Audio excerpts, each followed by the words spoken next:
சிவனோடு சிவராத்திரி தேதி 26, இடம் பிளாட்டினம் மால், பெருமாள் மலை, ஈரோடு. முன்பதிவிற்கு ஸ்கிரீனில் தெரியும் நம்பரை தொடர்பு கொள்ளுங்கள்.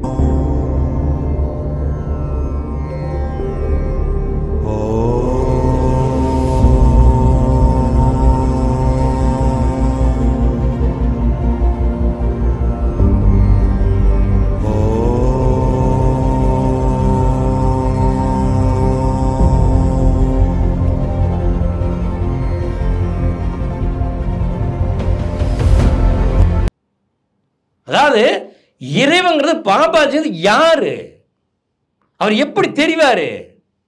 ஒரு ஒளி மூலமா தான் தெரிவாரு. ஒளி மூலமா தான் இறைவனை நீ காண முடியும். இதுதான் உண்மை. இறைவனை காணும்னு நினைச்சீங்கன்னா ஒளி மூலமா மட்டும்தான் நீ காண முடியும். நான் சொன்னது உண்மை, பொய் கிடையாது. நீயும் காணலாம். போய் பாரு, தியானம் பண்ணி பாரு, உனக்கு வரும். உன் தன்மையெல்லாம் அடங்குச்சுன்னா நீ பார்க்க முடியும். அதுதான் இறைவன். நீ என்ன நினைக்கிற அதேவே பிம்பமாக மாறும். இது நான் சொல்லல, படிச்சு பாருங்க. வள்ளலார் சொல்லிக்கிறாரு, கண்ணாடி தியானம் பண்ண கண்ணாடியில் எனக்கு முருகன் பிரதிபலிச்சார். அப்புறம் நான் சொன்ன தப்பா போச்சு. ஒருத்தன் கேட்கறான், நீ கடவுளை பார்த்தியான்னு. அப்ப என்ன தப்பா போச்சு?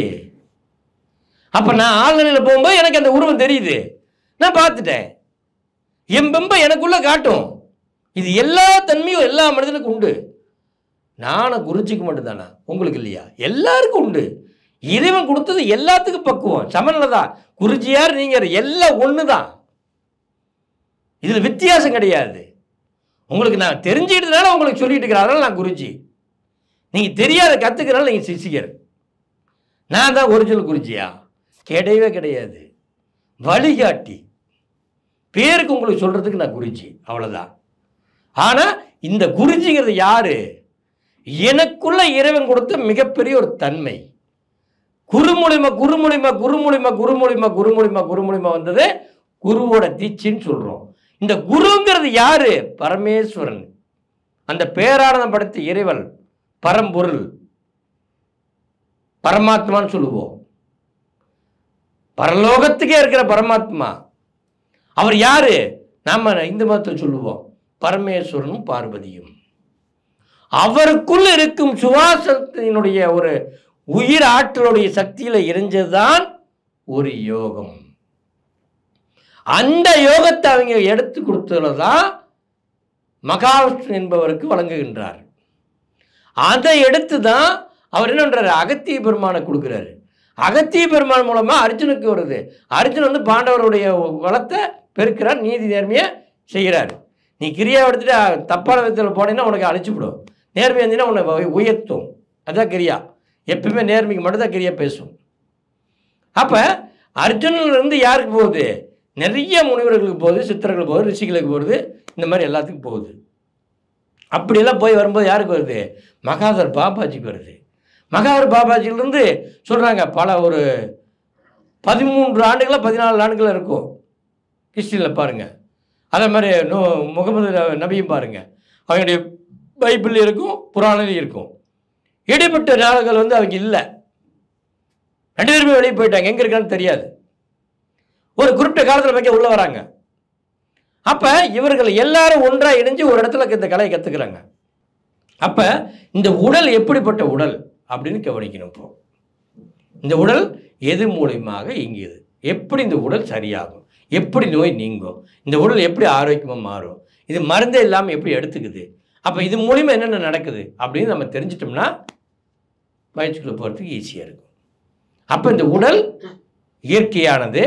இயற்கையில் 72,000 நாடி நரம்புகளை கொண்டது அப்படின்னு சொல்கிறோம். 72,000 நாடி நரம்புனா ஒரு நரம்புக்கு ஜாயிண்டில் இருக்குது நாடின்னு சொல்கிறோம். அதுக்கு என்ன பேர்? இது நாளமில்லா சுரப்பின்னு பேர். அந்த சுரப்பிக்கு என்ன பேர்? பிரபஞ்சத்துடைய சக்தியை உள்வாங்கக்கூடிய தன்மை அதுக்கு உண்டு. அப்ப பிரபஞ்சத்திலிருந்து என்ன வருது? இந்திரியம் வருகின்றது. என்ன வருது? இந்திரியம் என்ன? உயிர் அணு. அந்த இந்திரியம் வந்துதான் இந்த உடலை மாத்துது. அப்ப இந்த உடல் என்ன ஆகுது? உணர்ச்சிகளை ஏற்படுத்துகின்றது. இந்த உடல்ல 72,000 நாடி நரம்புகளை உணர்ச்சிகளை ஏற்படுத்தி என்ன நடக்குது? காம உணர்வை ஏற்படுத்துகின்றது. காம உணர்வு மூலமாகத்தான் விந்து உற்பத்தியாகின்றது. இந்த விந்து உருண்டையாகுது. இந்த உருண்டை மீண்டும் அனல் காற்று மூலமாக கரைகின்றது. கரைந்து மீண்டும் பிரபஞ்சத்துக்கு போகின்றது. இது உயிரோடு இருக்கும்போது செஞ்சால் அதுக்கு குண்டலினி என்று பெயர். உயிர் அற்று போனால் ஆன்மா பிறவி எடுத்துச்சு பேர். இவ்வளோதான் வித்தியாசம். இந்த உடம்புல பிரபஞ்சத்திலிருந்து வந்து இந்த 72 நாடி நம்மள உள்ள பூந்து என்ன செய்யுது? காம உணர்ச்சி ஏற்படுத்தியாதான் இறைவன். உணர்ச்சிங்கிறதா இறைவன்.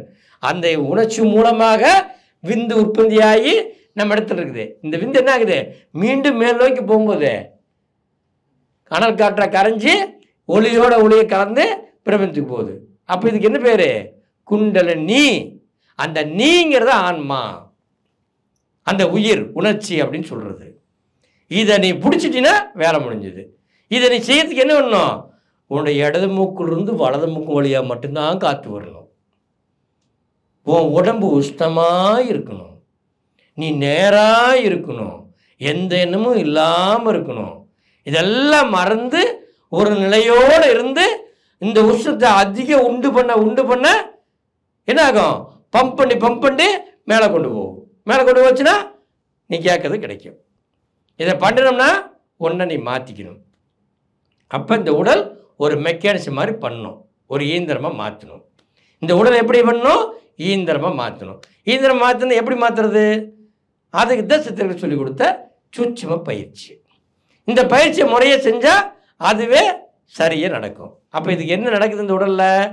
ஃபஸ்ட்டு இந்த பிராணக்காற்று வந்து வேணும். அப்போ பிராணக்காற்றுக்கு இந்த உடல் என்ன பண்ணுது? முதல்ல இந்த காற்று கொடுக்குற காற்றை எடுக்குது. எடுத்து நுரையீரலுக்குள்ளே கொண்டு போய் பிராணக்காற்றை அதிகப்படுத்துது. எல்லா இடத்துக்கும் உடம்புக்கு செலுத்துது. அப்போ செலுத்தும் போது என்னது? எல்லா செல்களும் ஒரு புத்துயிர் பெறுது. அந்த செல்கள்லாம் புத்துயிர் பெற்றோன்னே என்ன ஆகுது? இன்னும் செல்கள் அதிகமாக உற்பத்தி ஆகுது. அப்போ உற்பத்தி ஆகும்போது என்ன ஆகுது? ரத்தத்தை இன்னும் சுத்தப்படுத்துது. ரத்தமெல்லாம் சுத்தம் என்ன ஆகுது? நரம்புகள் பலமாகுது. நரம்புகள் பலமான என்னது? சதைகள் பலமாகுது. சதை பலமான என்ன ஆகுது? எலும்பும் பலமாகுது. எலும்பு பலமான என்ன ஆகுது? ஊனும் பலமாகுது. ஊனு பலமான உறுப்புகளும் பலமாகுது. உறுப்புகள் பலமான ரோமங்களும் பலமாகுது. ஆக மொத்தம் இந்த உடல் ஆரோக்கியமாக மாறுகின்றது.